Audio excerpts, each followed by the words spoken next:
मौलाना तहसीन जिलानी साहब के बयानात सुनने के लिए तहसीन जिलानी ऑफिशियल को सब्सक्राइब करें। रमज़ान शरीफ के रोज़े रखूंगा। ये रमज़ान शरीफ का महीना है, हमने पता नहीं जिंदगियां किधर लगा दी हैं, ख़त्म हो गया सब। क्या रमज़ान शरीफ के इस महीने में अब कोई नेकी नहीं मिलेगी? हज़रत महमूद गज़नबी बादशाह थे तो इनके दौर में चोरियां बड़ी होने लगी। 4 चोर थे जिन्होंने चोरियां करना शुरू किया और लोगों के घर लूट के ले जाया करते थे। जिधर से भी आप गुजरते तो यही सुनने को मिलता, आज चोर आए थे चोरी करके चले गए। हमारे यहाँ भी होता है ना ऐसा कि वो चोर मशहूर हो जाते हैं कि साहब वो चोर लग रहे हैं, वो डाकू लग रहे हैं, आते हैं घर साफ करके चले जाते हैं, लूट के चले जाते हैं। तो सुल्तान महमूद गज़नबी ने सिपाहियों को लगा रखा कि पकड़ो जल्दी से ये 4 चोर, कौन से चोर हैं, और बहुत तेज़ी के साथ ये माल साफ कर देते हैं। तो सिपाही भी पकड़ नहीं पाए तो हज़रत महमूद गज़नबी कहने लगे कि ऐसा लगता है कि तुम लोग भी नहीं पकड़ पाओगे, इनको तो मैं ही पकड़ूंगा। हज़रत सुल्तान महमूद गज़नबी क्या करते हैं कि आप लिबास को तब्दील करते हैं, लिबास चेंज करते हैं, चेहरे पर पर्दा डालते हैं, नकाब बांधते हैं और निकल जाते हैं बाज़ार की तरफ। उधर अभी जब कहीं एक ऐसा मशहूर अड्डा होता है ना जहाँ पर वो दारू पीने वाले बैठते हैं, चोर उचंगे बैठते हैं, तो लोगों को मालूम होता है ना फला फला जगह पर बैठते हैं। तो पूछते पाछते जब इधर उधर सुल्तान महमूद गज़नबी पहुँचे तो वहीं पर पहुँच गए ना जहाँ पर वो 4 चोर बैठा करते थे। क्योंकि जो उस कैटेगरी के होते हैं ना उनको मालूम हुआ करता है कि कौन किस कैटेगरी का है और कौन कैसा है। सुल्तान महमूद गज़नबी ने अपना लिबास तब्दील किया और वो 4 चोर जहाँ बैठे थे ना वहाँ पहुँच गए। तो जब उन्होंने सुल्तान को देखा ना, चेहरे पे तो नकाब था, सुल्तान को देखा कि एक नकाब पोश आया है तो वो लोग भागने लगे। सुल्तान बोलने लगे कि तुम लोग भागो मत, मैं तुम ही में से हूँ, तुम्हारी तरह ही हूँ, मैं चोर ही हूँ। तो सुल्तान महमूद गज़नबी ने जब इतना कहा तो ना वो चोर 4 थे ना, वो चारों आ गए आपके पास। कहने लगे अच्छा तुम भी चोर हो हमारी तरह? लगे हाँ मैं तुम्हारी तरह हूँ।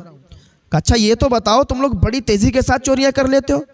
कहाँ हम बड़ी तेज़ी के साथ पूरे पूरे घर साफ कर देते हैं, हम तो सूंघ के पता लगा लेते हैं कि कहाँ माल रखा हुआ है।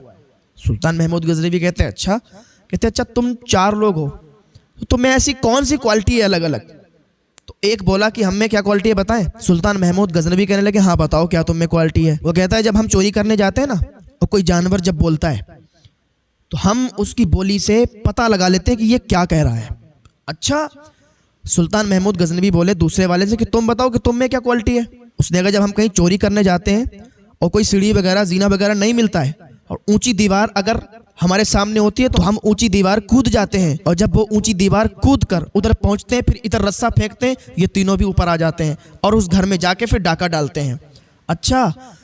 तीसरे वाले से कहा भाई तुम्हारी क्या क्वालिटी है? तो उसने कहा जब हम कहीं चोरी करने जाते हैं तो हम सूंघ के पता लगा लेते हैं कि माल कहाँ पर रखा है, सोना चांदी दौलत कहाँ पर रखी है, पैसे कहाँ पर रखे, हम सूंघ के पता लगा लेते हैं। सुल्तान कहने लगा अच्छा?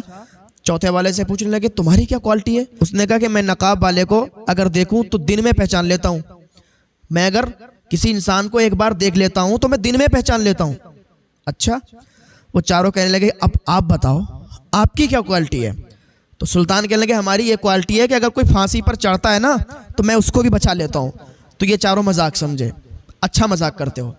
चलो सुल्तान महमूद गज़नबी कहते हैं चलो ऐसा करते हैं, अब तुम लोगों ने डाका डाला, तुमने चोरियां की, बड़े बड़े घर लूटे, ठीक है अपनी जगह, लेकिन कोई ऐसा हाथ मारो कि सारी जिंदगी बैठ के खाओ। का फिर मशवरा दो क्या करें?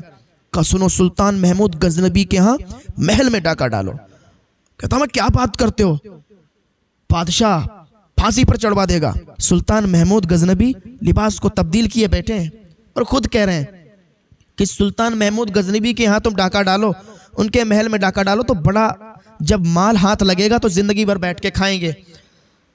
तो एक ने कहा कि बात तो सही कहते हो, हम लोग छोटी मोटी चोरियां करते हैं, घरों को लूटते हैं, यार हमारे पास इतना माल नहीं बच पाता है। बात तुम्हारी ठीक है लेकिन हम उसके घर जाएंगे कैसे? कब वो मैं तुम्हें बता दूंगा। ठीक है? ये 4 लोग थे और 5 में कौन थे? सुल्तान महमूद गज़नबी। अब 5 लोग इन्होंने प्लान बनाया और 5 लोग महल में रात के टाइम डाका डालने के लिए घुसे। दीवार कूदकर, वो जो दीवार कूदने में माहिर था ना, वो दीवार कूद कर गया, रस्सा डाला, ये 4 लोग और 5 लोग अंदर दाखिल हुए, सुल्तान महमूद गज़नबी भी इनके साथ में। क्योंकि ये पता लगाने के लिए गए थे ना, कोई पता नहीं लगा पा रहा था कि चोरी कौन करता है। सुल्तान साथ में। अब सुल्तान महमूद गजनबी क्या करते हैं कि ये सब अंदर चले गए। इन्होंने माल, अब जो उसकी खसलत थी कि वो सूंघ कर पता लगा लेता, इन्होंने जब पता लगाया कि माल फुला जगह पर है, माल को लिया। माल को लेने के बाद एक संदूक में भरा और वहीं पर तकसीम करने लगे। तो सुल्तान कहने लगे कि यहाँ पर तकसीम करोगे ना, बादशाह आ गया तो तुम्हें फांसी पर चढ़ा देगा, सिपाही आ गए पकड़कर मार देंगे। तो कहा फिर क्या करें? कहा चलो एक जगह पर दूर चलो, माल को गाड़ दो, क्योंकि सिपाहियों को अगर भनक भी लग गई और एक भी चीज़ अगर पता चल जाती है ना, तो फिर सिपाही उससे ही ढूंढ लेते हैं। कहा यार तुम पहुँचे हुए आदमी हो, तुम बात सही कहते हो। वो वहीं से रात ही में निकले और माल एक जगह पर छुपा दिया। कहा अब तुम लोग अपने अपने घर चले जाओ, मैं अपने घर जाता हूँ। सुल्तान ने उन चारों को अपने अपने घर भिजवा दिया और सुल्तान क्या महल में आ गए, लिबास तब्दील किया। सुबह को सिपाहियों को हुक्म दिया कि उन चारों को उठा लाओ, फुला फुला जगह पर मिलेंगे। सिपाही गए, उन चारों को उठा के लाए। जब चारों को उठा के लाए, फैसला हुआ। और फैसला हुआ क्या, वो तो सुल्तान तो जानते ही थे कि ये चोर हैं, इन्होंने चोरी की, सारा मामला पता था। फैसला हो गया, फांसी का हुक्म हो गया। ठीक है, फांसी पर चढ़ने के लिए तैयार। सुल्तान महमूद गजनबी फरमाने लगे जब ये फांसी पर चढ़ाया जाए तो मुझे बुला लेना। ठीक है, जब सुल्तान महमूद गजनबी वहां पर पहुंचे, वो चारों फांसी के तख्ते पर थे और फांसी लगने वाली थी। सुल्तान महमूद गजनबी ने कहा हाँ भाई अब बताओ क्या हुआ। तो वो चारों सुल्तान महमूद गजनबी से माफ़ी तलब करने लगे, कहने मुझे माफ़ कर दो, हमने गलती की। तो सुल्तान महमूद गजनबी ने फरमाया तो मुझे जानते हो? क्या हुजूर आपका नाम तो सुना है, आप बादशाह हैं, आप अगर हुक्म फरमाएंगे तो हम लोग माफ़ कर दिए जाएंगे। सुल्तान महमूद गजनबी ने फरमाया ज़रा सोचो मैंने क्या कहा था कि मैं अगर अपनी दाढ़ी हिलाऊंगा ना, अपनी ज़बान से एक बोल दूंगा तो तुम्हारी फांसी रुक जाएगी, तुमने मजाक समझा था। मैंने कहा था मैं फांसी से भी उतरवा सकता हूँ। जब इतना सुना कहा अरे आप थे वो? कहा मैं ही था। उन्होंने कहा हुजूर अब तो माफ़ फरमा दीजिए, आज के बाद कभी चोरी नहीं करेंगे। सुल्तान महमूद गजनबी ने क्या किया, उन चारों को जो फांसी होने वाली थी उनको माफ़ कर दिया। कहा ठीक है तुम्हारी सज़ा माफ़ की जाती है, लेकिन आज के बाद कभी चोरी मत करना। तो उनकी सज़ा माफ़ कर दी गई और वो उसके बाद सच्चे दिल से उन्होंने ताइब हो गए, सच्चे दिल से तौबा कर ली और फिर उन्होंने कभी चोरी नहीं की। तो इंसान जब सच्चे दिल से ताइब होता है ना, सच्चे दिल से तौबा करता है, तो फिर वो माफ़ कर दिया जाता है।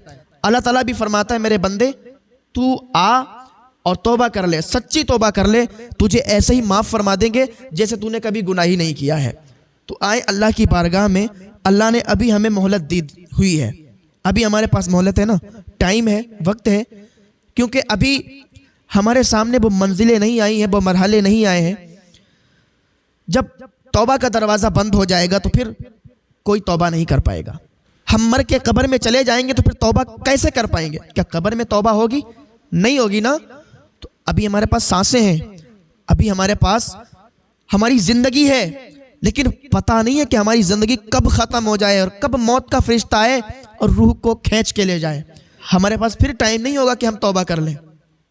अगर आज किसी मुर्दे को जिंदा किया जाए और उससे पूछा जाए कि तू क्या करना चाहेगा, तो डायरेक्ट यही कहेगा मैं अल्लाह की इबादत करूंगा और रमज़ान शरीफ के रोज़े रखूंगा।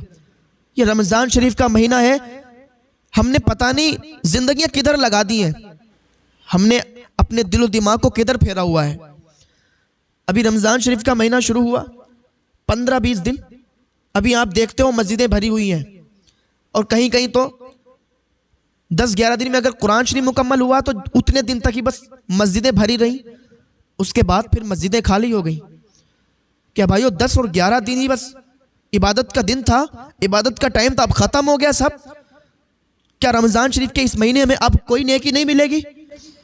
यार अपने दिल और दिमाग को कहाँ लेके बैठे हो आप? ये पूरा महीना और फिर साल का हर महीना 12 महीने आपके लिए इबादत के हैं। आप इबादत करें अल्लाह ताला की, अल्लाह ताला आप पर अपना रहमो करम फरमाएगा, अपना फजलो करम फरमाएगा, रहमतों बरकतों का नुज़ूल फरमाएगा। अल्लाह ताला आपके लिए रिज़्क़ के दरवाजे खोल देगा। हम सब अल्लाह की रज़ा चाहें, क्योंकि अल्लाह की रज़ा में ही हमारी कामयाबी है और अल्लाह की नाराज़गी में हमारी नाकामी है। तो क्यों ना हम सब अपने अल्लाह को राज़ी करने में लग जाएं। भाइयों मस्जिदें खाली हैं, तुम्हारा इंतज़ार कर रही हैं। मस्जिदों में आओ, नमाजें पढ़ो, तिलावत कुरान करो, अल्लाह को राज़ी करने पर लग जाओ। क्योंकि हमारी ज़िंदगी कोई पहले लोगों की तरह नहीं है, 4-4, 5-5 हजार साल हमारी जिंदगियां नहीं है। आज अगर देखे जाए तो 50-60 साल भी मुश्किल से इंसान जिंदा रहता है, वरना मौत का फिर क्या पता, कभी भी आ जाए, कभी भी आ जाए मौत, तो कोई पता नहीं है। लेकिन एक बता दिया कि 50, 60, 70 ये कुछ ज्यादा नहीं है यार। आ जाओ और अपने उस रूठे हुए रब को मना लो, क्योंकि हमारे पास टाइम नहीं है। जितनी जल्दी आप अल्लाह की तरफ आएंगे उतना ही आपके लिए ज्यादा बेहतर रहेगा। आदमी बुढ़ापे पर आके अल्लाह को राजी करने पे लगता है, क्या ही अच्छा है कि आप जवानी में तौबा करके अल्लाह की तरफ लौट आए। अल्लाह ताला जवानी की इबादत बड़ी कबूल फरमाता है, जवानी की तौबा बड़ी कबूल फरमाता है। यार तुम कहाँ चले गए, तुम्हारे दिल और दिमाग कहाँ लग गए। आ जाओ अल्लाह की बारगाह में। अल्लाह ताला की याद में एक निकला हुआ आंसू अल्लाह की बारगाह में बड़ी अहमियत रखता है। मौलाना तहसीन जिलानी साहब के बयानात सुनने के लिए तहसीन जिलानी ऑफिशियल को सब्सक्राइब करें।